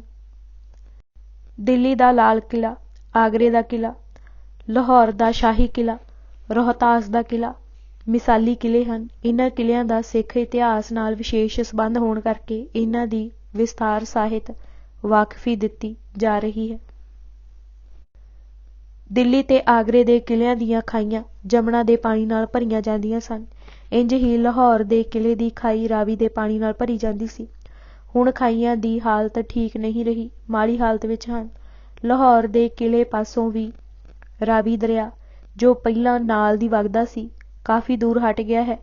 ਖਾਈ ਅਟੀ ਪਟੀ ਹਾਲਤ ਵਿੱਚ ਅਜੇ ਵੀ ਮੌਜੂਦ ਹੈ, ਪਰ ਹੁਣ ਨਾਮ ਦੀ ਹੀ ਖਾਈ ਹੈ।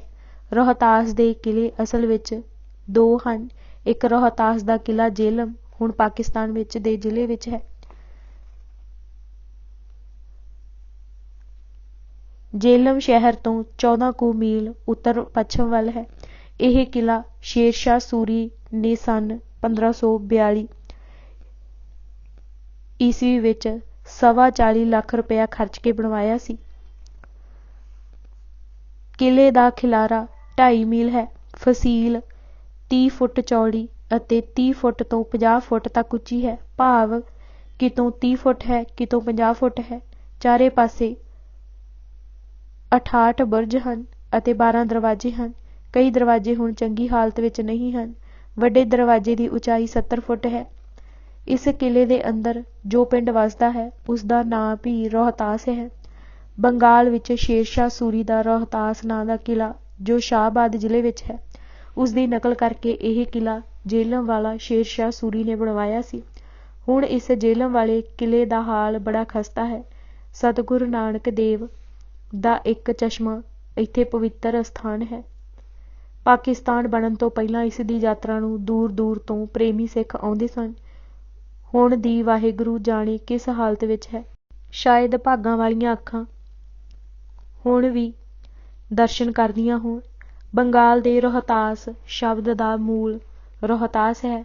ਇੱਥੇ ਹਰੀਸ਼ ਚੰਦਰ ਦੇ ਪੁੱਤਰ ਰੋਹਤਰਾਸ ਨੇ, ਜਿਸ ਨੂੰ ਰੋਹਿਤ ਵੀ ਲਿਖਿਆ ਗਿਆ ਹੈ, ਇਸ ਨਾਮ ਦਾ ਇੱਕ ਨਗਰ ਵਸਾਇਆ ਸੀ। ਰੋਹਤਾਸ ਦੇ ਦੋਹਾਂ ਕਿਲਿਆਂ ਦੇ ਟਿਕਾਣੇ ਬਾਰੇ ਅਤੇ ਇੱਕ ਜਾਂ ਦੋ ਹੋਣ ਬਾਰੇ ਵੀ ਬਹੁਤੇ ਪ੍ਰਚਾਰਕ ਸੱਜਣਾਂ ਨੂੰ ਟੱਪਲਾ ਲੱਗ ਜਾਂਦਾ ਹੈ। ਕਈ ਬੁਲਾਰਿਆਂ ਵੱਲੋਂ ਮਹਾਰਾਣੀ ਜਿੰਦਾਂ ਨੂੰ ਅੰਗਰੇਜ਼ਾਂ ਹੱਥੋਂ ਰੋਹਤਾਸ ਦੇ ਕਿਲੇ ਵਿੱਚ ਕੈਦ ਦਾ ਤਾਂ ਵਰਣਨ ਕਰ ਦਿੱਤਾ ਜਾਂਦਾ ਹੈ, ਪਰ ਇਹ ਕਿਲਾ ਕਿੱਥੇ ਸਥਿਤ ਹੈ ਇਹ ਪਤਾ ਨਹੀਂ ਹੁੰਦਾ। ਅਹਿਮਦ ਸ਼ਾਹ ਅਬਦਾਲੀ ਦਾ ਚਾਚਾ ਸਰ ਬੁਲੰਦ ਖਾਂ ਬੜੇ ਤਕੜੇ ਲਸ਼ਕਰ ਦਾ ਆਗੂ ਬਣ ਕੇ ਸਿੱਖਾਂ ਵਿਰੁੱਧ ਆਇਆ ਸੀ। ਉਸ ਨੂੰ ਸਰਦਾਰ ਚੜ੍ਹਤ ਸਿੰਘ ਨੇ ਕਿਹੜੇ ਰੋਹਤਾਸੋਂ ਫੜਿਆ ਸੀ, ਇਹ ਵੀ ਸਧਾਰਨ ਪਾਠਕ ਲਈ ਭੁਲੇਖੇ ਦਾ ਹੀ ਕਾਰਨ ਸੀ। ਇਹਨਾਂ ਗੁੰਝਲਾਂ ਨੂੰ ਸਾਫ਼ ਕਰਨ ਲਈ ਇਤਨਾ ਵਿਸਥਾਰ ਦੇਣਾ ਪਿਆ ਹੈ, ਭਾਵੇਂ ਅਸਲ ਸਿਰਲੇਖ ਨਾਲ ਇਸ ਦਾ ਕੋਈ ਸੰਬੰਧ ਨਹੀਂ। ਮੇਰਾ ਇਹ ਨਿਮਾਣਾ ਯਤਨ ਪਾਠਕ ਨੂੰ ਜਾਣਕਾਰੀ ਦੇਣਾ ਹੈ, ਬਿਲੋੜਾ ਅਕਾਉਣਾ ਨਹੀਂ। ਸਿੱਖਾਂ ਨੂੰ ਇਸ ਹਾਲਤ ਵਿੱਚ ਕਿਸੇ ਪਾਸਿਓਂ ਤੁਰੰਤ ਸਹਾਇਤਾ ਦੀ ਕੋਈ ਆਸ ਨਹੀਂ ਸੀ, ਸੋ ਇਹ ਫੈਸਲਾ ਕੀਤਾ ਗਿਆ ਕਿ ਅੰਦਰ ਘਿਰ ਕੇ ਭੁੱਖ ਨਾਲ ਮਰਨ ਨਾਲੋਂ ਘੇਰਾ ਤੋੜ ਕੇ ਨਿਕਲ ਜਾਇਆ ਜਾਵੇ। ਸੋ ਇੱਕ ਪਾਸੇ ਆਪਣੇ ਉਲਾਰ ਦਾ ਝਾਕਾ ਦੇ ਕੇ ਕਮਜ਼ੋਰ ਬਾਹੀ ਚੀਰ ਕੇ ਨਿਕਲ ਗਏ। ਸ਼ਹਿਰ ਅਤੇ ਕਿਲਾ ਸਿੱਖਾਂ ਪਾਸੋਂ ਜਾਂਦਾ ਰਿਹਾ ਅਤੇ ਉਹਨਾਂ ਨੂੰ ਦੁਰਾਡੇ ਧੱਕ ਦਿੱਤਾ ਗਿਆ। ਇਹ ਨਵੰਬਰ 1710 ਦੀ ਘਟਨਾ ਹੈ। ਦਿੱਲੀ ਦਾ ਬਾਦਸ਼ਾਹ ਬਹਾਦਰ ਸ਼ਾਹ ਬੜੀ ਤਕੜੀ ਫੌਜ ਨਾਲ ਰਾਜਪੂਤ ਬਾਗੀ ਰਾਜਿਆਂ ਦੇ ਨਾਲ ਲੱਗਦੇ ਪ੍ਰਾਂਤ ਵਿੱਚ ਉਹਨਾਂ ਦੀ ਮੁਹਿੰਮ ਨੂੰ ਲਗਭਗ ਸਰ ਕਰ ਚੁੱਕਾ ਸੀ, ਪਰ ਉਹਨਾਂ ਬਾਗੀ ਰਾਜਿਆਂ ਨਾਲੋਂ ਬਾਦਸ਼ਾਹ ਨੂੰ ਸਿੱਖਾਂ ਵੱਲੋਂ ਬਹੁਤਾ ਤੌਖਲਾ ਸੀ। ਬਹਾਦਰ ਸ਼ਾਹ ਇਹਨਾਂ ਰਾਜਿਆਂ ਨੂੰ ਡਰਾ ਧਮਕਾ ਕੇ ਝਟਪਟ ਸੁਲ੍ਹਾ ਕਰ ਤਕੜੇ ਦੁਸ਼ਮਣ ਵੱਲ ਵਧਣਾ ਚਾਹੁੰਦਾ ਸੀ। ਉਹ ਰਾਜੇ ਬਹੁਤੇ ਦਲੇਰ ਅਤੇ ਤਕੜੇ ਨਹੀਂ ਜਾਪਦੇ ਜੋ ਬੁਰੀ ਤਰ੍ਹਾਂ ਫਸੇ ਹੋਏ ਬਾਦਸ਼ਾਹ ਨਾਲ ਝੱਟ ਸੁਲ੍ਹਾ 'ਤੇ ਉਤਰ ਆਏ। ਉਹ ਉਹਨਾਂ ਦੀ ਆਜ਼ਾਦੀ ਦਾ ਦੁਸ਼ਮਣ ਹੈ, ਪਰ ਉਹ ਉਸ ਦੀ ਮੁਸੀਬਤ ਅਤੇ ਮੁਸ਼ਕਿਲ ਨੂੰ ਗੰਭੀਰ ਬਣਾ ਕੇ ਬਹੁਤਾ ਲਾਭ ਲੈਣ ਦੀ ਬਜਾਏ ਉਸ ਦਾ ਕੰਮ ਸੁਖਾਲਾ ਕਰਦੇ ਹਨ ਕਿ ਨਿਸ਼ਚਿੰਤ ਹੋ ਕੇ ਮੁਲਕ ਦੀ ਆਜ਼ਾਦੀ ਲਈ ਜੂਝ ਰਹੇ ਸਿੱਖਾਂ ਵਿਰੁੱਧ ਲੜੇ ਅਤੇ ਇਸ ਲਹਿਰ ਨੂੰ ਨੁਕਸਾਨ ਪਹੁੰਚਾ ਕੇ ਸਿਰਿਓਂ ਹੀ ਖਤਮ ਕਰ ਦੇਵੇ। ਇਹਨਾਂ ਮੂੜ ਮਤ ਰਾਜੇ ਰਾਣੀਆਂ ਨੂੰ ਇਹ ਨਹੀਂ ਸੀ ਪਤਾ ਕਿ ਜਿਹੜੀ ਸਿੱਖ ਸ਼ਕਤੀ ਨੇ ਬੰਦਾ ਸਿੰਘ ਬਹਾਦਰ ਦੀ ਅਗਵਾਈ ਥੱਲੇ ਮੁਗਲ ਰਾਜ ਨੂੰ ਦਿਨੇ ਤਾਰੇ ਵਿਖਾ ਦਿੱਤੇ ਸਨ, ਬਾਦਸ਼ਾਹ ਜੇ ਉਹਨਾਂ ਨੂੰ ਦਬਾ ਦੇਣ ਵਿੱਚ ਸਫਲ ਹੋ ਜਾਂਦਾ ਤਾਂ ਉਹ ਵਿਹਲਾ ਹੋ ਕੇ ਇਹਨਾਂ ਰਾਜਿਆਂ ਦਾ ਘੂਰ ਨਾ ਕੱਢ ਛੱਡੇਗਾ। ਸਪਸ਼ਟ ਹੈ ਕਿ ਮੁਗਲ ਬਾਦਸ਼ਾਹ ਇਹਨਾਂ ਰਾਜਿਆਂ ਨੂੰ ਸਿੱਖਾਂ ਦੇ ਮੁਕਾਬਲੇ 'ਤੇ ਕੀ ਸਮਝਦਾ ਸੀ। ਉਸ ਦੀ ਨਿਗਾਹ ਵਿੱਚ ਮੁਗਲ ਹਕੂਮਤ ਨੂੰ ਸਭ ਤੋਂ ਜ਼ਿਆਦਾ ਖਤਰਾ ਸਿੱਖਾਂ ਤੋਂ ਸੀ, ਜਿਨ੍ਹਾਂ ਦੀ ਸ਼ਕਤੀ ਇੱਕ ਯੋਗ ਆਗੂ ਥੱਲੇ ਦਿਨ ਬ ਦਿਨ ਵੱਧ ਰਹੀ ਸੀ। ਸਭ ਤੋਂ ਅਚੰਭੇ ਵਾਲੀ ਗੱਲ ਇਹ ਕਿ ਇਹਨਾਂ ਰਾਜਿਆਂ ਨੇ ਬਹਾਦਰ ਸ਼ਾਹ ਨਾਲ ਸੁਲ੍ਹਾ ਹੀ ਨਹੀਂ ਕੀਤੀ, ਸਗੋਂ ਇਹਨਾਂ 'ਚੋਂ ਕਈਆਂ ਨੇ ਇਸ ਵੱਲੋਂ ਹੋ ਕੇ ਸਿੱਖਾਂ ਵਿਰੁੱਧ ਲੜਾਈ ਲੜਨ ਦੀ ਸੇਵਾ ਵੀ ਆਪਣੇ ਸਿਰ ਲਈ। ਚਤਰਸਾਲ ਬੰਦੇਲੇ ਅਤੇ ਉਦੈਂਤ ਸੈਨ ਵਰਗੇ ਆਪਣੀਆਂ ਫੌਜਾਂ ਲੈ ਕੇ ਬਾਦਸ਼ਾਹ ਦੇ ਨਾਲ ਹੋ ਤੁਰੇ ਤਾਂ ਕਿ ਸਿੱਖਾਂ ਵਿਰੁੱਧ ਬਾਦਸ਼ਾਹ ਦੀ ਜਿੱਤ ਲਈ ਸਹਾਈ ਹੋ ਸਕਣ। ਮੁਗਲ ਸਾਮਰਾਜ ਨੂੰ ਖਤਮ ਕਰਨ ਲਈ ਕੌਣ ਸਿਰੋਂ ਪਰੇ ਜ਼ੋਰ ਲਾ ਰਿਹਾ ਸੀ, ਇਸ ਗੁਲਾਮੀ ਨੂੰ ਸਦਾ ਲਈ ਪੱਕਿਆਂ ਕਰਨ ਲਈ ਕੌਣ ਸਾਜ਼ਿਸ਼ ਕਰ ਰਿਹਾ ਸੀ, ਇਸ ਘਟਨਾ ਤੋਂ ਭਲੀ ਭਾਂਤ ਸਪਸ਼ਟ ਹੋ ਜਾਂਦਾ ਹੈ। ਸ਼ਮਸ਼ ਖਾਂ ਆਪਣਾ ਲਾਮ ਲਸ਼ਕਰ ਲੈ ਕੇ ਸਰਹਿੰਦ ਉੱਤੇ ਜਾ ਪਿਆ। ਬਾਜ ਸਿੰਘ ਅਤੇ ਆਲੀ ਸਿੰਘ ਹਾਰ ਗਏ ਅਤੇ ਸਰਹੰਦ ਸ਼ਮਸ਼ ਖਾਂ ਦੇ ਕਬਜ਼ੇ ਵਿੱਚ ਆ ਗਿਆ। ਉਹ ਸਿੱਖ ਜੋ ਸਮੇਂ ਸਿਰ ਨਿਕਲ ਨਾ ਸਕੇ ਫੜ ਕੇ ਕਤਲ ਕਰਾ ਦਿੱਤੇ ਗਏ। ਬਾਜ ਸਿੰਘ ਅਤੇ ਆਲੀ ਸਿੰਘ ਆਪਣੀ ਬਚੀ ਫੌਜ ਲੈ ਕੇ ਲੋਹਗੜ੍ਹ ਵੱਲ ਹਟ ਗਏ। ਸਿੱਖਾਂ ਵੱਲੋਂ ਸਰਹੰਦ ਉੱਤੇ ਕਾਇਮ ਕੀਤਾ ਹੋਇਆ ਰਾਜਸੀ ਪ੍ਰਬੰਧ ਇੱਕ ਵਾਰ ਖਤਮ ਕਰ ਦਿੱਤਾ ਗਿਆ। ਬਹਾਦਰ ਸ਼ਾਹ ਦਾ ਬੰਦਾ ਸਿੰਘ ਦੇ ਵਿਰੁੱਧ ਅਜਮੇਰੋਂ ਚੜ੍ਹਾਈ ਕਰਨਾ। ਬਹਾਦਰ ਸ਼ਾਹ ਦਾ ਭਰਾ ਕਾਂ ਬਖਸ਼ ਜੋ ਤਖ਼ਤ ਲਈ ਲੜਾਈ ਵਿੱਚ ਸ਼ਾਮਿਲ ਨਾ ਹੋਣ ਕਰਕੇ ਬਚ ਗਿਆ ਸੀ। ਐਸੇ ਵੇਲੇ ਦੱਖਣ ਵਿੱਚ ਸੀ। ਉਹ ਗੁਜਰਾਤ ਦਾ ਸੂਬੇਦਾਰ ਸੀ ਤੇ ਅੱਖ ਉਸ ਦੀ ਵੀ ਪਿਓ ਦੀ ਗੱਦੀ ਤੇ ਹੀ ਸੀ। ਉਸਨੇ ਆਪਣੀ ਕਾਫੀ ਤਾਕਤ ਵਧਾ ਲਈ ਅਤੇ ਖੁੱਲ੍ਹੀ ਬਗਾਵਤ ਕਰਕੇ ਆਪਣੇ ਆਪ ਨੂੰ ਹਿੰਦੁਸਤਾਨ ਦਾ ਬਾਦਸ਼ਾਹ ਕਹਿਣ ਲੱਗਾ। ਨੰਦੇੜ ਤੋਂ ਬਾਦਸ਼ਾਹ ਗੁਜਰਾਤ ਵੱਲ ਵਧਿਆ। ਜਨਵਰੀ 1709 ਈਸਵੀ ਵਿੱਚ ਕਾਂ ਬਖਸ਼ ਹਾਰ ਖਾ ਕੇ ਮਾਰਿਆ ਗਿਆ। ਬਹਾਦਰ ਸ਼ਾਹ ਆਪਣੇ ਰਾਜਸੀ ਪ੍ਰਬੰਧ ਦੀ ਮਜ਼ਬੂਤੀ ਲਈ ਦੱਖਣ ਵਿੱਚ 1 ਸਾਲ ਭਰ ਰੁੱਝਾ ਰਿਹਾ। ਅਜੇ ਇਹ ਇੱਧਰ ਹੀ ਸੀ ਕਿ ਰਾਜਪੂਤਾਨੇ ਹੁਣ ਦਾ ਰਾਜਸਥਾਨ ਦੇ ਕਈ ਸਿਰਕੱਢ ਰਾਜਪੂਤ ਰਾਜਿਆਂ ਨੇ ਦਿੱਲੀ ਹਕੂਮਤ ਵਿਰੁੱਧ ਬਗਾਵਤ ਦਾ ਝੰਡਾ ਖੜਾ ਕਰਕੇ ਆਪਣੀ ਆਜ਼ਾਦੀ ਦਾ ਐਲਾਨ ਕਰ ਦਿੱਤਾ। ਇਸ ਭਗਤੀ ਹੋਈ ਅੱਗ ਨੂੰ ਦਬਾਉਣ ਲਈ ਬਹਾਦਰ ਸ਼ਾਹ ਮਈ 1710 ਈਸਵੀ ਨੂੰ ਇੱਧਰ ਆਣ ਪਹੁੰਚਿਆ। ਬੰਦਾ ਸਿੰਘ ਨੇ 12 ਮਈ 1710 ਈਸਵੀ ਨੂੰ ਚੱਪੜਚਿੜੀ ਦੀ ਲੜਾਈ ਵਿੱਚ ਵਜ਼ੀਰ ਖਾਂ ਨੂੰ ਮਾਰ ਕੇ ਮੁਗਲੀਆਂ ਫੌਜ ਨੂੰ ਬੜੀ ਤਕੜੀ ਭਾਜ ਦਿੱਤੀ ਸੀ ਅਤੇ ਸਰਹੰਦ ਦੀ ਬੁਰੀ ਬਰਬਾਦੀ ਹੋਈ ਸੀ। ਸੂਬਾ ਸਰਹੰਦ ਦਾ ਲੜਕਾ ਅਤੇ ਖਵਾਜਾ ਮਾਸੂਮ ਸਰਹੰਦੀ ਨਕਸ਼ਬੰਦੀ ਦਾ ਲੜਕਾ ਆਪਣੇ ਟੱਬਰ ਕਬੀਲੇ ਨੂੰ ਲੈ ਬਚ ਕੇ ਨਿਕਲ ਗਏ ਸਨ।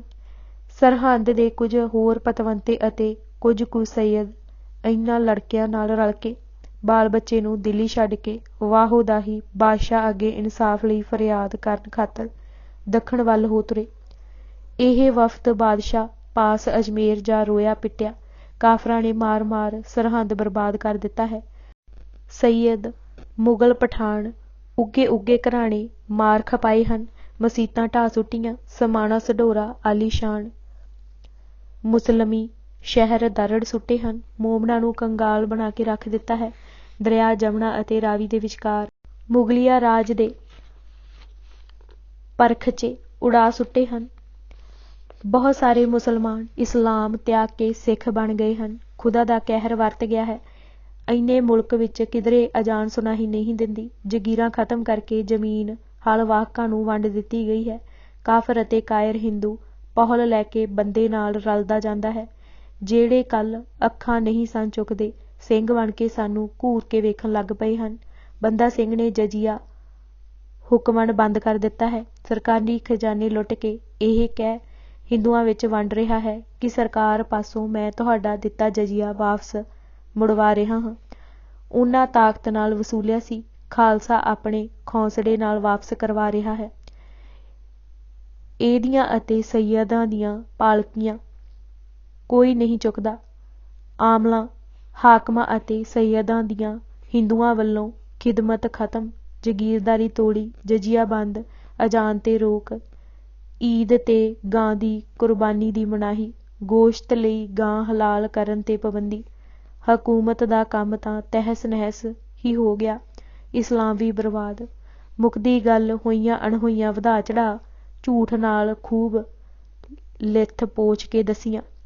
ਹੋਰ ਤਪਾਇਆ ਕਿ ਜਿੱਲੇ ਇਲਾਹੀ ਤੁਹਾਡੀ ਸ਼ਾਨ ਹੁਣ ਕਿੱਥੇ ਰਹੀ। ਕਾਫਰਾਂ ਦੇ ਦਲ ਦੀਆਂ ਕਾਂਗਾਂ ਚੜ੍ਹੀਆਂ ਆਉਂਦੀਆਂ ਹਨ। ਜੇ ਰਤਾ ਮਾਸਾ ਵੀ ਦੇਰ ਹੋਈ ਤਾਂ ਇਹ ਚੜ੍ਹਿਆ ਸੈਲਾਬ ਹਜ਼ੂਰ ਦੇ ਵੱਡ ਵਡੇਰਿਆਂ ਵੱਲੋਂ ਤਲਵਾਰਾਂ ਮਾਰ ਕੇ ਕਾਇਮ ਕੀਤਾ ਹੋਇਆ ਇਸਲਾਮੀ ਰਾਜ ਪਲਾਂ ਵਿੱਚ ਰੋੜ ਕੇ ਲੈ ਜਾਵੇਗਾ। ਤੁਸੀਂ ਛੇਤੀ ਕੂਚ ਕਰੋ ਅਤੇ ਮੁਲਕ ਬਚਾਵੋ। ਐਸਾ ਨਾ ਹੋਵੇ ਕਿ ਤੁਸੀਂ ਇੱਥੇ ਹੀ ਬੈਠੇ ਰਹਿ ਜਾਵੋ ਅਤੇ ਉੱਧਰ ਕਾਫਰ ਦਿੱਲੀ ਤੇ ਵੀ ਸਰਹੰਦ ਵਾਂਗ ਕਬਜ਼ਾ ਕਰ ਲੈਣ ਅਤੇ ਹਜ਼ੂਰ ਨੂੰ ਆਪਣੇ ਪੜਦਾਦੇ ਦੇ ਅੱਬਾ ਹਜੂਮ ਵਾਂਗ ਮੁਲਕ ਬਦਰ ਹੋਣਾ ਪਵੇ। ਰਾਜ ਤਾਂ ਮਿਟੇਗਾ ਹੀ, ਨਾਲ ਇਸਲਾਮ ਦੀ ਵੀ ਖੈਰ ਨਹੀਂ। ਸੁਣ ਕੇ ਬਾਦਸ਼ਾਹ ਤਾਂਬੇ ਵਾਂਗ ਭਖ ਉੱਠਿਆ। ਬਾਦਸ਼ਾਹਾਂ ਨੇ ਰਾਜਪੂਤ ਬਾਗੀ ਰਾਜਿਆਂ ਦੀ ਬਗਾਵਤ ਨੂੰ ਕੁਚਲਣ ਲਈ ਹੋਰ ਉਲਝਣ ਅਤੇ ਅਟਕਣ ਦੀ ਥਾਂ ਉਹਨਾਂ ਨਾਲ ਬੜੀ ਕਾਹਲੀ ਵਿੱਚ ਸੁਲ੍ਹਾ ਦੀਆਂ ਸ਼ਰਤਾਂ ਤੈਅ ਕਰ ਲਈਆਂ ਅਤੇ ਕੂਚ ਦੀ ਤਿਆਰੀ ਦਾ ਹੁਕਮ ਦੇ ਦਿੱਤਾ। ਰਾਜਪੂਤਾਂ ਨਾਲ ਇੰਜ ਨਿਬੇੜ ਕੇ ਬਹਾਦਰ ਸ਼ਾਹ ਨੇ ਜੂਨ 1710 ਈਸਵੀ ਦੇ ਅਖੀਰਲੇ ਦਿਨ ਅਜਮੇਰੋਂ ਪੰਜਾਬ ਵੱਲ ਕੂਚ ਕਰ ਦਿੱਤਾ। ਕਈ ਹਿੰਦੂ ਰਾਜਪੂਤ ਰਾਜੇ ਬਾਦਸ਼ਾਹ ਅਤੇ ਮੁਗਲ ਰਾਜ ਦੀ ਖੈਰਖਾਈ ਅਤੇ ਨਮਕ ਹਲਾਲੀ ਵਿੱਚ ਇੰਨੇ ਲੀਨ ਹੋ ਗਏ ਕਿ ਉਹ ਵੀ ਆਪਣੇ ਦਲ ਲੈ ਕੇ ਬਾਦਸ਼ਾਹ ਦੀ ਜੰਗੀ ਸਹਾਇਤਾ ਲਈ ਪੰਜਾਬ ਵੱਲ ਨਾਲ ਹੀ ਤੁਰ ਪਏ। ਇਹਨਾਂ ਵਿੱਚੋਂ ਉੱਘੇ ਚਤਰਸਾਲ ਬੁਦੇਲ ਅਤੇ ਉਦੈਤ ਸੈਨ ਬੁਦੇਲਾ ਸਨ। ਬਾਦਸ਼ਾਹ ਨੇ ਤੇਜ਼ ਰਫ਼ਤਾਰ ਸਵਾਰਾਂ ਰਾਹੀਂ ਸੂਬੇਦਾਰ ਅਲਾਹਾਬਾਦ, ਸੂਬੇਦਾਰ ਲਖਨਊ, ਸੂਬੇਦਾਰ ਮੁਰਾਦਾਬਾਦ, ਸੂਬੇਦਾਰ ਦਿੱਲੀ, ਬਾਹਰਾ, ਸਾਦਾਤ ਦੇ ਸਰਦਾਰ ਸੈਯਦ ਅਬਦੁੱਲਾ ਨੂੰ ਹੁਕਮ ਜਾਰੀ ਕੀਤੇ ਕਿ ਆਪਣੀਆਂ ਫੌਜਾਂ ਲੈ ਕੇ ਬਾਦਸ਼ਾਹੀ ਲਸ਼ਕਰ ਨਾਲ ਆ ਮਿਲਣ। ਜੁਲਾਈ 1710 ਈਸਵੀ ਵਿੱਚ ਬਾਦਸ਼ਾਹ ਨੇ ਜੈਨੂਦੀਨ ਅਹਿਮਦ ਖਾਨ ਨੂੰ ਸਰਹੰਦ ਦਾ ਗਵਰਨਰ ਥਾਪ ਦਿੱਤਾ। ਫਿਰੋਜ਼ ਖਾਂ ਮੇਵਾਤੀ, ਜੋ ਇੱਕ ਪ੍ਰਸਿੱਧ ਸੂਰਮਾ ਸੀ, ਮੋਹਰਖੇ ਸੁਰੱਖਿਆ ਦਲ ਦਾ ਕਮਾਂਡਰ ਬਣਾਇਆ ਗਿਆ। ਮੁਹੰਮਦ ਅਮੀਨ ਖਾਂ, ਜੋ ਮੁਰਾਦਾਬਾਦ ਦਾ ਸੂਬੇਦਾਰ ਸੀ, ਆਪਣੇ ਪੁੱਤ ਕਰੂਮੁਦੀਨ ਖਾਨ ਅਤੇ ਫੌਜ ਸਮੇਤ ਬਾਦਸ਼ਾਹ ਨੂੰ ਹਰਿਆਣੇ ਵਿੱਚ ਮਿਲੇ। ਬਾਹਰਾ ਸ਼ਾਦਾਤ ਦੇ ਇੱਕ ਹੋਰ ਜੰਗਜੂ ਸੱਯਦ ਵਜੀਹੁਦੀਨ ਦੇ ਤਹਿਤ ਇੱਕ ਤਕੜਾ ਸ਼ਕਤੀਸ਼ਾਲੀ ਫੌਜੀ ਦਸਤਾ ਫਿਰੋਜ਼ ਖਾਂ ਮੇਵਾਤੀ ਦੀ ਸਹਾਇਤਾ ਲਈ ਅੱਗੇ ਨੂੰ ਤੋਰ ਦਿੱਤਾ। ਬਾਦਸ਼ਾਹ ਦਿੱਲੀ ਲਾਗੇ ਪਹੁੰਚ ਚੁੱਕਾ ਸੀ ਅਤੇ ਕੈਂਪ ਵਿੱਚ ਹੀ ਸੀ। ਢੰਡੋਰਚੀਆਂ ਰਾਹੀਂ ਸਾਰੇ ਲਸ਼ਕਰ ਤੇ ਦਿੱਲੀ ਸ਼ਹਿਰ ਵਿੱਚ ਸਖਤੀ ਨਾਲ ਆਪਣੇ ਹੁਕਮ ਦੀ ਮੁਨਿਆਦੀ ਕਰਾ ਦਿੱਤੀ ਕਿ ਨਾ ਕੋਈ ਲਸ਼ਕਰ ਚੋਂ ਦਿੱਲੀ ਵੱਲ ਆਵੇ ਤੇ ਨਾ ਹੀ ਕੋਈ ਦਿੱਲੀਓਂ ਬਾਹਰ ਨਿਕਲੇ। ਸੋਨੀਪਤ ਦੀ ਜ਼ਿੰਮੇਦਾਰੀ ਕੋਕਲਤਾਸ਼ ਖਾਨ ਨੂੰ ਸੌਂਪੀ ਗਈ।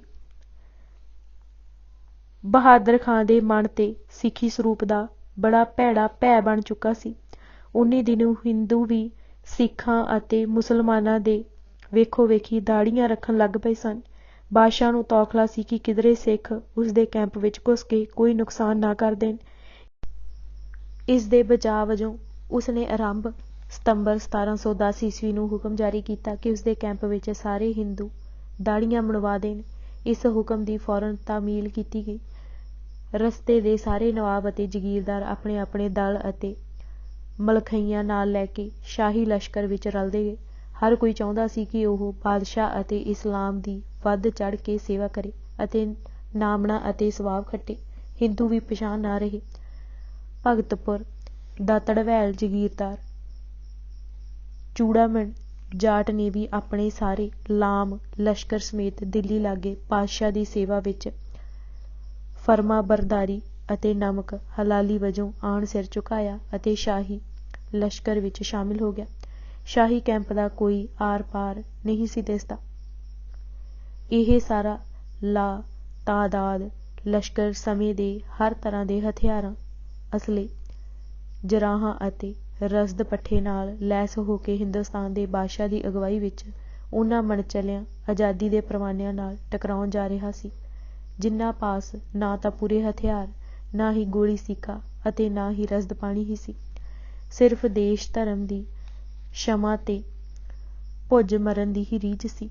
ਹਿੰਦੁਸਤਾਨ ਦੀ ਬਾਦਸ਼ਾਹੀ ਐਡਾ ਵੱਡਾ ਗਿਣਤੀ ਰਹਿਤ ਲਸ਼ਕਰ ਅਤੇ ਦੂਜੇ ਪਾਸੇ ਮੁੱਠੀ ਭਰ ਲੋਕ। ਸਮੇਂ ਦੀਆਂ ਅੱਖਾਂ ਨੇ ਇਤਿਹਾਸ ਵਿੱਚ ਐਸਾ ਮੁਕਾਬਲਾ ਬਹੁਤ ਘੱਟ ਵੇਖਿਆ ਸੀ। ਐਡੇ ਵੱਡੇ ਲਸ਼ਕਰ, ਜਿਸ ਵਿੱਚ ਬੇਸ਼ੁਮਾਰ ਸਿਪਾਹੀ, ਆਲਾ ਤੋਪਖਾਨਾ, ਅਗਵਾਈ ਲਈ ਪ੍ਰਸਿੱਧ ਜਰਨੈਲ, ਚੋਣਵੇਂ ਜੰਗਜੂ, ਸਾਦਾਤ, ਬਾਹਰਾ ਦੇ ਸੂਰਬੀਰ, ਸੱਯਦਾਂ ਦੇ ਤੁਮਣ ਸਾਥ, ਰਾਜਪੂਤੀ ਸ਼ਾਨ ਵਾਲੇ ਸੂਰਮੇ ਅਤੇ ਜਾਟ ਬਹਾਦਰ ਮਰ ਮਿਟਣ ਲਈ ਕਾਹਲੇ। ਮੁਸਲਮਾਨ ਨਵਾਬ ਆਪਣੀਆਂ ਫੌਜਾਂ ਲੈ ਕੇ ਮਿਲ ਚੁੱਕੇ ਸਨ। ਰਲ ਚੁਲ ਕੇ ਮਲਖਈਏ ਦਾ ਕੋਈ ਉੜਕ ਹੀ ਨਹੀਂ।